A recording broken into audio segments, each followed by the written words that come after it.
Hello everybody. In this video I'm going to show you how to find and plan your trades. In advance of this video I had created a filter, a saved filter, and I've just loaded that up. It's called the bottom reversals filter that I use, and it's a combination of downward trending patterns, full stochastics, a price range, minimum daily volume, and also an EMA, the current price being within 3% of the current EMA. And then lastly, in my filter, I have a float short less than 5 because I'm not planning on shorting this stock, or that's just particular to my trading style. So what I'd do is load up that filter, and I'd start going through the list over on the left here and looking at the patterns on FinViz on the right.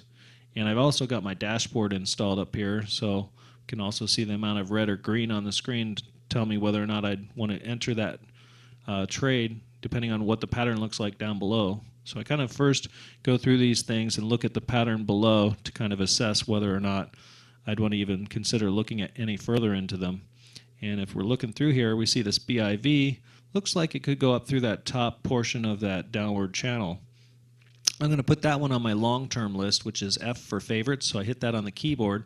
You'll notice that one turned red, and it's been placed in my long-term list of stocks to go through each week or whatever, and it's just not something I'm taking right away, but I'd like to look back at it in the future. So I'm going to keep going through these, and let me just go through one or two more. And this Epic I looked at earlier, it looked kind of good to me. So what I'm going to go ahead and do is I hit the S on my keyboard to put that in my short-term list. Once I've done that, I can go back over to this view, and I can switch over to the short-term prospects view. Once you've kind of screened through the stocks, you can go through your short list of things that you're ready to take a trade on. And let's just go ahead and bring up the FinViz page for this. All right, and let's talk about planning your trade. Thing I personally do first when I'm planning a trade is I kind of make some general observations about what the patterns look like and what the trends look like. So I'd say in the medium term, this stock is in an upward wedge, and long term, it's still in an uptrend. And then short term, of course, it's kind of gap down. These are free form. You can put anything you want in these. And then over in the observations section, I could state any specific observations I have just in general about the stock. And right now, I'm noticing that it looks like it might bounce off the medium-term support level of the medium-term upward wedge channel. It's close to a channel, but it looks a little more like a wedge. And I'd make all my observations up here just so I have them at my fingertips anytime I go back to look at the stock. And then lastly, to go ahead and plan the trade, I'd put in the price that I would want to buy this at. So let's say if it gets up to 1048, we'll get in on it. And let's say we wanted to pick up 400 shares. And then it gives us our market value there. So if you wanted to play around with the number of shares that you wanted to purchase, you could change that number and it would recalculate for you. So I like to keep it around $8,000. So let's say we do 800 shares there on this. And then we determine our stop point. So let's say if it breaks down and goes below 1043, we want to get out. And it calculated our potential loss of being about $50 or 1% of what our market value is. And then let's say that we think this is going to go to 1149. It calculated our potential profit as being $800 and 10% gain on our market value. It's also calculated the risk to reward ratio based on that profit compared to the loss. So it shows that this is a pretty highly profitable trade opportunity because it's a 16 as that ratio, which is really high. Traders typically look for values at least over 2.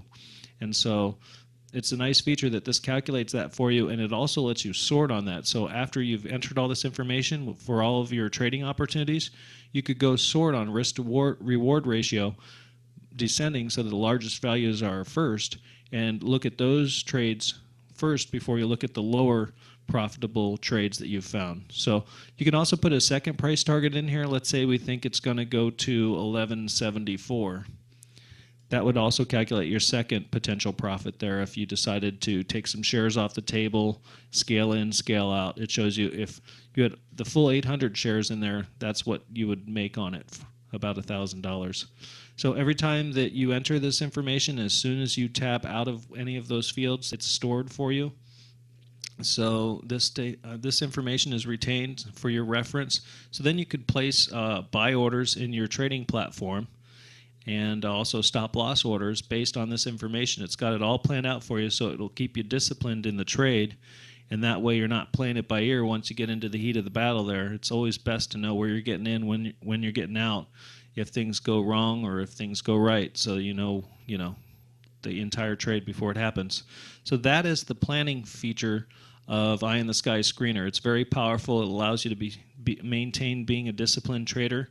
And this combined with the saved filters aspect of the program allow you to be consistent. So you're always using the same kind of evaluation criteria when you're screening your stocks and creating your focus lists. And that combined with the planning allows you to maintain consistency as a trader. So if you've had any questions on this, feel free to email those at the following email address, which is questions@eyeintheskyscreener.com. In addition, I invite you to attend a webinar. I hold them every week, and you can find that information on my website on the education page. Be sure to RSVP if you plan to attend one of those, as their space in those events are limited. So I hope you've enjoyed this video, and feel free to contact me if you have any questions. Have a great day.